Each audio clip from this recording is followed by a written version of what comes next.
Pour mon exploitation, je me trouve avec 72% en pente. Donc celle-ci représente une des parcelles les plus touchées. Celle-ci a 56% de pente sur sa surface. Voilà. Donc les conséquences sur mon exploitation, c'est une perte de revenus, bien entendu, puisque je ne vais plus pouvoir produire si je n'ai plus le droit de mettre d'azote sur cette parcelle. C'est cette directive qui nous tombe dessus, là, directement, et je trouve inadmissible de perdre autant de revenus.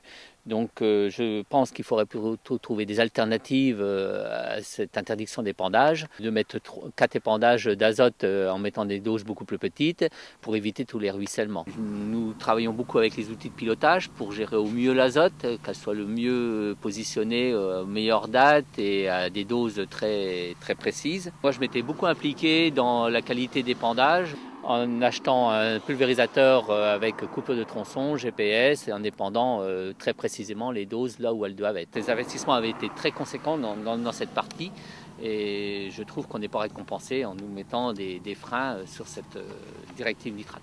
Le 5e programme d'action de la directive nitrate sont parus depuis le 23 octobre dernier et on n'a pas de solution. On est toujours dans une impasse sur les cultures en pente, puisqu'à partir de 15% de pente, il est interdit d'apporter quelconque apport d'azote.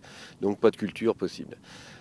C'est pour ça qu'on a invité les représentants de la direction départementale du territoire sur le terrain et qu'on a visité les parcelles de M. Buridan pour se rendre compte in situ que c'est impossible, qu'il n'y a pas de problème de ruissellement d'azote ni dans les cours d'eau en général en Champagne-Ardenne, ni dans l'Aube et encore moins ici, et que pourtant on a des pentes importantes et qu'il n'y a aucune raison qu'on prive ces agriculteurs de cultiver leur surface alors qu'elles ne posent aucun problème.